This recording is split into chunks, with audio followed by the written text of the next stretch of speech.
There is a white powder sitting in the laundry aisle of every grocery store in this country for about $4 a box. Amish households have been scrubbing their cellars, barns, and root shelving with it for generations. It kills surface mold, penetrates the porous materials that bleach cannot reach, and leaves a residue on the surface that keeps mold from coming back. Most homeowners have walked past it their entire lives without knowing what it does. My name is Samuel Yoder. I farm in Lancaster County in Pennsylvania, and I have not had recurring mold in my stone foundation cellar in over 30 years. This is what I use and exactly how I use it. The reason most households deal with the same mold problem every year is not a lack of effort. Most people clean it. They spray it, scrub it, sometimes bleach it until the surface looks white again, and for a few weeks it seems like the problem is solved. Then it comes back, usually in the same spot, sometimes spreading a little further than before. The reason this keeps happening has to do with how mold actually grows, and bleach is a big part of why the cycle never ends. Mold is a fungus, and like all fungi, it has two parts you need to deal with. There is the visible surface growth, the dark or fuzzy patches you can see and scrub away. And then there are the root structures called hyphae or mycelium that grow down into whatever surface the mold is growing on. On tile or glass, which are non-porous, bleach does a decent job because the mold cannot go anywhere. The surface is sealed and the bleach reaches all of it. But on wood, grout, drywall, unsealed concrete, or any porous material, the chlorine in bleach cannot penetrate more than the outermost layer of the surface. The visible growth bleaches out and disappears, but the root system underneath is untouched. The EPA and OSHA both advise against using bleach as a primary mold treatment for this reason. There is also something else that most people do not know. Bleach is composed of roughly 90% water. When you apply it to a porous surface like wood or drywall, the chlorine evaporates quickly, and what soaks into the material is mostly water. That water feeds the mold roots that the chlorine never reached in the first place. You are, without meaning to, providing moisture to the exact organism you were trying to kill. The mold comes back faster and sometimes more aggressively after repeated bleach treatments because the surface competition has been wiped out and the underlying root system has been kept damp. This is not obscure knowledge. Mold remediation professionals who are certified through the Institute of Inspection, Cleaning and Restoration Certification, which is the main professional body for that industry, are specifically instructed not to use bleach as a mold treatment because it fails on the porous surfaces where most home mold actually grows. The companies selling you $8 spray bottles of bleach-based mold remover are selling you a product that the professional remediation industry considers inadequate for the job. They are selling it anyway because it removes the visible surface growth. You feel like the problem is handled, and a few weeks later, you buy another bottle. The mineral I am going to show you works on a completely different mechanism, one that addresses both the surface growth and the conditions that allow mold to keep returning. And a box of it costs about $4 at any grocery store. If this is making sense so far, go ahead and like this video and subscribe so you see the rest of this series. Now let's get into what borax actually is and how it works. Borax is a naturally occurring mineral compound, sodium tetraborate in chemical terms, made up of sodium, boron, oxygen, and water. It is mined from ancient dried lake beds, primarily in the Mojave Desert in California and in Turkey, which together supply most of the world's borax. The deposit in Boron, California, operated by Rio Tinto, is the largest open-pit mining operation in the state and provides roughly 30% of global borate supply. The mineral forms when seasonal lakes evaporate over thousands of years and concentrate borate compounds at the surface, eventually creating thick mineral deposits that are then mined, processed, and sold. Borax has been used as a household cleaner for well over 100 years in the United States. It was part of the standard pantry in most American homes through the early and mid-20th century, used in laundry, as a general cleaner, as a mild disinfectant, and as a way to control pests. Amish households in Lancaster County and Holmes County Ohio kept it as a staple because they needed a single product that could serve multiple purposes without requiring a trip to a store for every task. My grandmother used it in the wash, scrubbed the cellar walls with it in the spring, and mixed it with warm water to treat wood surfaces in the barn that had developed surface mold over winter. She was not experimenting with it. She was doing what her mother had shown her and what that generation had learned through practical use over decades. The reason borax fell out of common use in most American households is not that something better replaced it. In the 1970s and again in the early 2000s, regulatory pressure from chemical industry lobbying led to restrictions on how borax could be marketed for household use, specifically for skin contact and personal care applications, citing concerns about reproductive toxicity at high doses in animal studies. Those restrictions covered certain direct use applications. They did not change what the product actually does to mold when you apply it to a surface. Borax remained on the shelf in the laundry aisle, still sold openly, still the same compound it always was. The Amish communities that had been using it for generations largely ignored the marketing shifts because they were not relying on marketing to tell them how to clean their homes. They already knew. Borax has a pH of approximately 9, 3 when dissolved in water. That number matters because mold is a fungus that thrives in acidic to mildly acidic environments.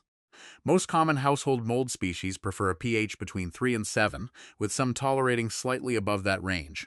At a pH of 9.3, the borax solution is alkaline enough to be genuinely hostile to mold growth, not just uncomfortable but chemically incompatible with the conditions mold needs to survive and reproduce.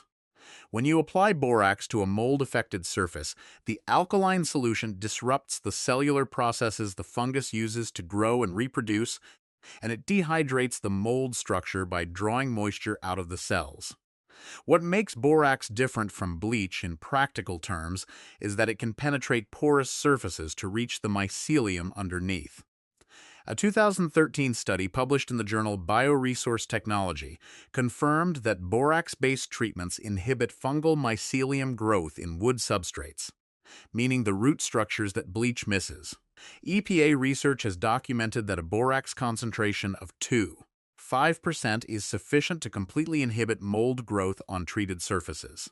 The standard home mixing ratio, which is 1 cup of borax per gallon of warm water, produces a solution well above that threshold. The second and arguably more important property is what borax does after the water evaporates. When you apply bleach, the chlorine evaporates and nothing remains to prevent regrowth. When you apply borax and allow the surface to dry without rinsing, the borax residue stays on and in the surface. That dried residue continues to maintain the elevated pH environment that mold cannot colonize.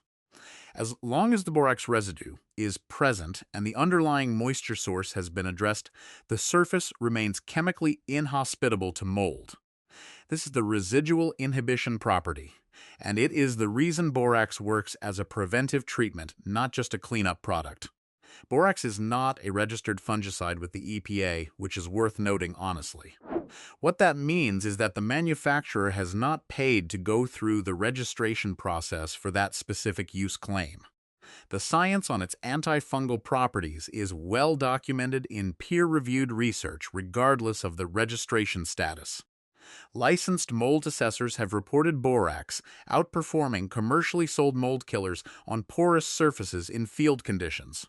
The registration gap is a regulatory and commercial detail, not a reflection of whether it works. Borax works well on hard surfaces, semi-porous surfaces, and wood, but understanding where it is appropriate and where it is not will save you wasted effort and help you recognize when you need a different approach or professional help. On bathroom tile and grout, borax is an excellent choice. Grout is porous, and bleach does not reach the mold roots in it, which is why mold in grout lines comes back reliably after bleach treatment. Borax penetrates the grout, kills the root structures, and leaves a residual barrier. The same principle applies to the caulk lines around tubs and sinks, though heavily contaminated caulk that is crumbling or pulling away from the Surface should be removed and replaced entirely because no surface treatment reaches mold that has grown through the full thickness of the material. On sealed or semi-sealed wood surfaces, including framing lumber, joists, subfloor material, furniture, and wooden trim, borax works well. You apply the solution, scrub visible mold away, blot excess liquid, and let it dry without rinsing. The borax soaks into the wood grain and leaves residue as it dries. For crawl spaces and basement framing where mold is common due to ground moisture, borax brushed onto the wood surfaces in early spring and allowed to dry is a standard preventive treatment that many people in traditional farming communities have used for generations, and that licensed mold assessors also recommend for light to moderate surface mold on structural wood. On painted surfaces and drywall, borax can treat surface mold without damaging paint the way bleach does, but the limitation here is the same as with bleach in a different way. If mold has grown through the paper facing of drywall and into the gypsum core, the material needs to be cut out and replaced. No surface treatment reaches mold that has fully colonized the interior of a porous building material. The same applies to insulation, carpet, and fabric that has been wet long enough for mold to fully penetrate the material. Borax cleans what you can reach and treats the surface against regrowth, but it is not a substitute for removing materials that are thoroughly contaminated. The other thing worth stating clearly is that treating a mold-affected surface without addressing the moisture source that caused the mold is pointless in the long run. Borax will inhibit mold from returning on a treated surface, but if water continues to enter through a leaking pipe, a foundation crack, a failing roof flashing, or inadequate ventilation, the surface will eventually become wet enough again for mold to get a foothold despite the borax residue. Every mold treatment, whether you use borax or any professional product, starts with finding and stopping the moisture. That part is not optional. The standard mixing ratio for mold treatment is 1 cup of borax powder per 1 gallon of warm water. Warm water is important because borax crystals dissolve significantly faster in warm water than in cold, and you want the powder fully dissolved before you apply it. A partially dissolved solution leaves clumps of powder on the surface that are not as effective as an evenly dispersed liquid treatment. Stir the mixture until the water is clear and no powder is visible settling at the bottom. For smaller areas, such as a section of grout or a spot on a bathroom wall, 2 tablespoons of borax and 2 cups of warm water poured into a spray bottle works well. Shake the spray bottle before each use because the dissolved borax can settle slightly over time. Before you apply borax to a mold-affected surface, put on rubber gloves and an N95 mask. The gloves protect your hands because prolonged direct skin contact with borax solution can cause mild irritation in some people. The mask protects your lungs from airborne mold spores that will become disturbed during scrubbing. Open a window or run a bathroom exhaust fan to move air through the space while you work, which pulls disturbed spores out rather than allowing them to settle in other parts of the room. Apply the solution to the affected surface, using a spray bottle for vertical surfaces and a cloth or sponge for horizontal ones. Let it sit for several minutes before scrubbing, which gives the alkaline solution time to begin disrupting the mold structure. Use a stiff bristled brush for grout lines, rough wood, or concrete surfaces, and a softer scrub brush or sponge for painted walls or finished surfaces you do not want to scratch. Scrub the area until the visible mold is removed. Wipe away the residue and loosened mold debris with a clean cloth, but do not rinse the surface with water afterward. Rinsing removes the borax residue that would otherwise remain on the surface as a preventive barrier. Let the surface air dry completely. If the area is in a bathroom or other damp space, run a fan to speed drying and reduce the residual humidity for a second application as a preventive treatment on areas that have had mold before, but are currently clean. A light spray of the borax solution brushed or wiped across the surface and allowed to dry without rinsing is sufficient. This is what you would apply to basement framing at the start of the season, to bathroom grout after a deep clean, or to the wood surfaces around a window frame that tends to develop condensation in winter. Dispose of the scrub brush you used on the mold rather than rinsing and storing it. The bristles carry live mold spores and will transfer them to other surfaces the next time you use the brush. A cheap brush used once for this job is the right approach. Chapter 6. The cellar, the barn, and how we use borax across the property. The way I learned to use borax for mold came from watching my grandmother work through the farm buildings in early spring, which is when a winter's worth of condensation and residual moisture shows up on surfaces. In our community, spring cleaning has always included a round of borax treatment on any surface that spent the winter in a cold, damp space, meaning the cellar walls, the root cellar joists, the wooden shelving in the spring house, and the lower sections of the barn where ground moisture wicks up through the foundation. The cellar walls in a stone foundation house are constantly dealing with the interface between cold ground and warmer interior air, which creates condensation during certain seasons. The mortar between the stones is porous, and mold will establish itself in it if given the chance. Each spring, after the frost is out of the ground and the cellar has dried back to its normal humidity, I brush a borax solution across the stone and mortar surfaces at roughly waist height and below. Let it soak in and dry, and that treatment holds through the entire year. The borax gets into the mortar, raises the pH of that surface, and the mold does not get started. I have not had to do a true mold removal in that cellar since I took over this practice from my father. The root cellar is a separate structure, partially underground with earthen walls and wooden shelving. The wood on those shelves sees a lot of moisture cycling through the seasons, and wood develops surface mold reliably if left untreated. Each spring, before we move anything back in after the winter, I scrub down the wooden shelves with a borax solution, let them dry for a full day with the door open, and then they are ready for the season.